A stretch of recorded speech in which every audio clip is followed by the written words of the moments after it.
Hey everybody, it's Lon Seidman, and a bunch of people wrote in after my recent review of this HP Chromebook here to see how well Chromebooks do as game streaming devices. In other words, you don't run the game on the Chromebook, you run it on a more powerful PC and stream it over to the device to play back, hopefully with a game controller. And that is the topic we're going to explore in this review. Now, at the time I'm recording this video, some things don't work at all, namely console streaming from the Xbox and PlayStation. GeForce Now, at the time I'm recording this video, also doesn't yet support Chromebooks. Those things might change in the future, but right now, most of the low-end Chromebooks you're going to find out there for low prices are running with Intel processors. And even though these can run Android, which is where those game streaming apps typically run, they don't have Intel builds available. So if we pop into, for example, the Xbox game streaming preview here, you can see that it's not available on this device because this is an Intel Chromebook and they just don't have a compatible application at the moment. That might change. When it does, we'll do a follow-up video. And if I missed anything in the course of this video, please let me know down in the comment section below, because I do believe this is something we're going to be covering a lot in the future. I will, though, say up front here that it's probably best to get a low-priced Windows machine that will be able to do most of what you may want to do when it comes to game streaming. Now, all of that said, I do want to let you know, in the interest of full disclosure, that this laptop here, this Chromebook, is on loan from HP. We'll be sending it back to them when we're done with this video. The game controller you might see me use here is an 8BitDo SN30 Pro Plus. This came in free of charge from 8BitDo, but it is one of my favorite game controllers because it has a lot of different compatibility modes. And everything else here I purchased with my own funds. So let's get to it now and see what this game streaming on Chromebooks is all about. Now, although we'll be using the 8BitDo controller today, we did earlier test an Xbox One controller and a Sony PS4 controller.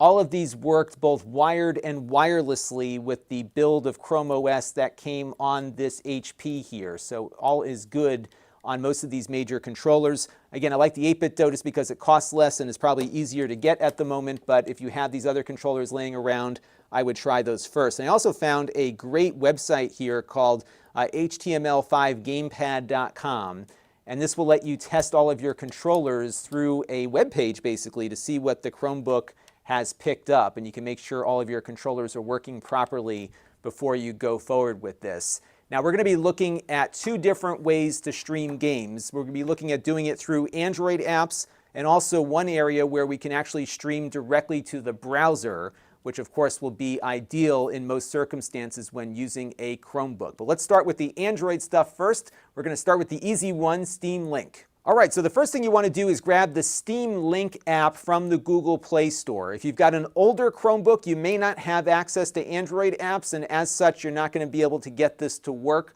But most Chromebooks made in the last 2 years or so have access to this, and they've added this capability to a lot of the older ones, but not all of them. Now, I've already installed the application. I do recommend having your game controller paired up before you launch it. And then after it finds your controller, it's going to ask you to connect to a computer. Now, mine's telling me here that it couldn't find any computers, but that's okay. We're going to click Other Computer, and it's going to put a PIN code up here. And what I'm going to do now is switch over to my gaming PC. We're going to go to the Steam menu. We're going to go to Settings, and then you want to go to Remote Play, and then you want to click on Add here. And then it's going to ask for the code that is currently being displayed on our Chromebook, which is 7607. So I'm going to type in 7607 and hit OK. And after we do that, I think we'll be in good shape. So it's waiting for the PIN now. And there we go. It's now scanning once again. And hopefully, there it goes. It found it. And we're going to select that computer. And after we get connected here, we should be able to play some games once everything gets set up. It's going to run a quick speed test. One of the things that I didn't mention at the outset here is that you'll probably want to make sure you've got decent bandwidth going to your device. I'm not talking about internet bandwidth here. I'm talking about bandwidth in the home. So Ethernet is always best, but short of that, you want to have a very strong connection to your Wi-Fi access point, and preferably connecting to an AC access point that can deliver faster speeds to the laptop here. For whatever reason, it's going to limit itself to 3 megabits per second here. I can easily change that later. and then it's going to warn me that the Chromebook here is an unsupported device, so don't call them if there are trouble. Now we've got one more step that we have to take, which is to configure the controller. And even if you use the real Xbox One controller and not this one that simulates an Xbox One controller, you still have to do this at least with a Chromebook. So we're going to go over here to the gear icon, we're going to go to controller, and we're going to select that Xbox One S controller and click on Setup.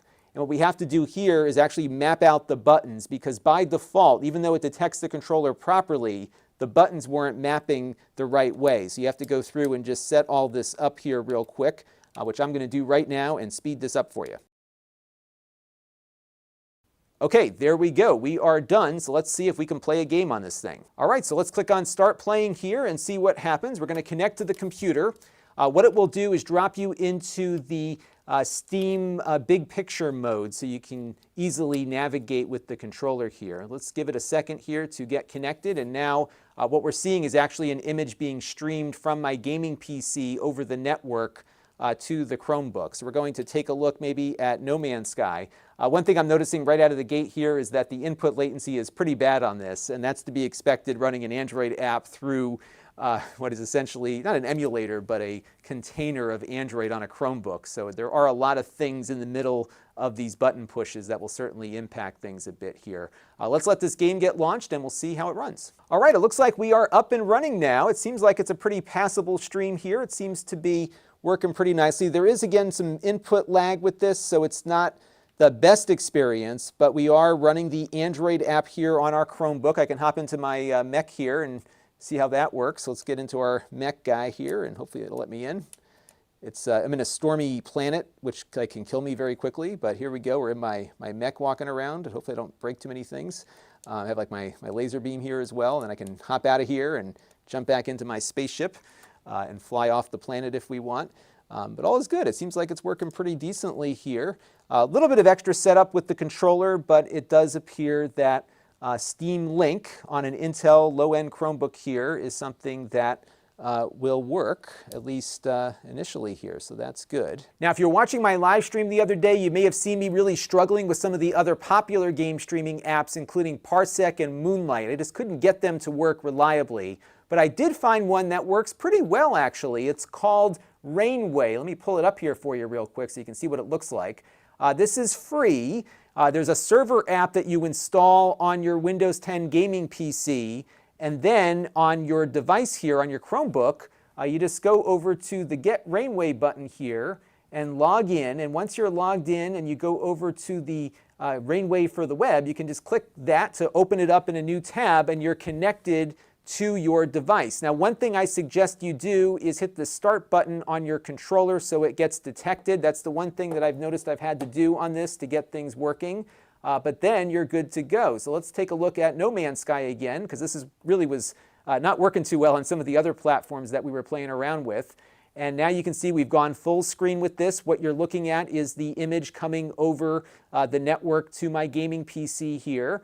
And No Man's Sky is loading up. So let's let this load and we'll see how it plays when it's all ready to go. All right, so we've got No Man's Sky here running on our Chromebook, again being streamed via Rainway from our gaming PC. I am noticing some compression artifacts here, and I think that's due to the bit rate that we're currently running at. So I may want to manually tweak that to improve it based on network conditions, but overall, it seems to be running with the least amount of issues versus some of the other things that we have loaded up earlier. I also noticed that the input latency, while still very detectable, is not as bad here as it was on some of the other platforms I was playing with. So again, Chromebooks are not ideal for this kind of thing, but this Rainway seems to be working better than most of the other solutions that I've been experimenting with, especially from the standpoint of reliability.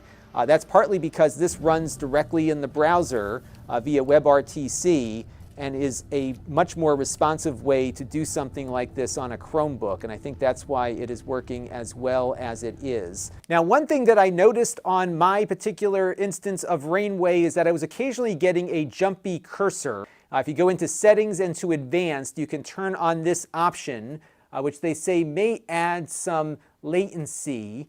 So it's best to leave it off if you don't have the problem, but occasionally I'm finding that some things like mouse pointers are a little bit jumpy every once in a while, and enabling this will mitigate that. And on this Chromebook, it looks like I need to do that. Another cool feature of Rainway is that if you click on this icon up here in the corner, you can get access to your desktop remotely. And what I really like about Rainway is that it will work a lot like Parsec when you're not at home, provided that you have a decent connection where you are and you have a decent upstream communication to the internet from your home. But you can see here we're able to access the desktop of the machine, and we could kind of use this as a remote desktop client.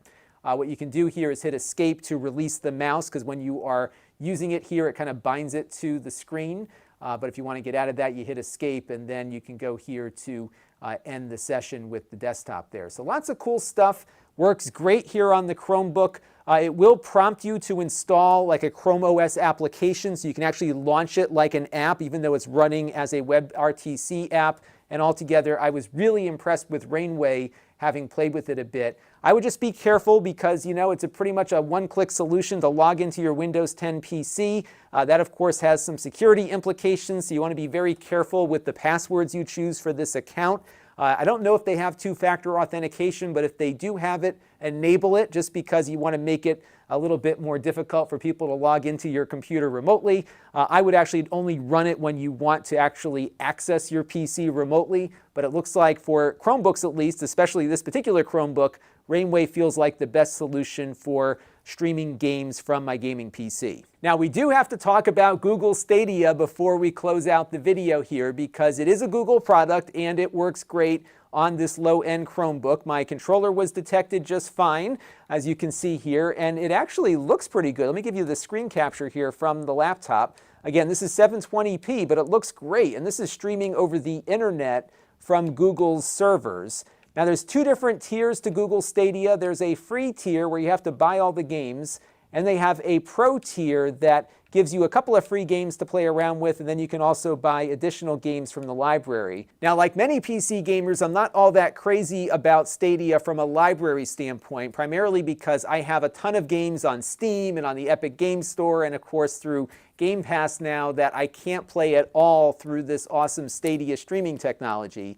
So you have to pay $10 a month for that pro account to get a couple of games that you can play for free, or you buy the games individually at full price to stream them from Google. And that's one thing that I think is a bit too restrictive for me. But if you don't own any PC games and you have a low-cost Chromebook and nothing else, I think Stadia is definitely worth considering, because you can get super high fidelity graphics here on a really low cost device. And as long as your internet connection is decent enough, you're going to have a very good streaming experience here with Google Stadia. But it's not going to be for everybody, and it's certainly not for me. So I have to say, I think Rainway is my pick at the moment if you are using a low-cost Chromebook and want to stream games from a gaming PC. And again, Stadia is a good choice if you don't own any games at all. I am sure many of you will have some suggestions for me, so leave them down below in the comment stream. We will also be coming back to this topic soon, because GeForce Now, which is the NVIDIA game streaming service, is working on a WebRTC client of their own that will work similar to how Stadia and how Rainway work on Chromebooks. And that should be a really cool thing to try out, because one of the things I love about GeForce Now is that I can use it with my existing Steam library.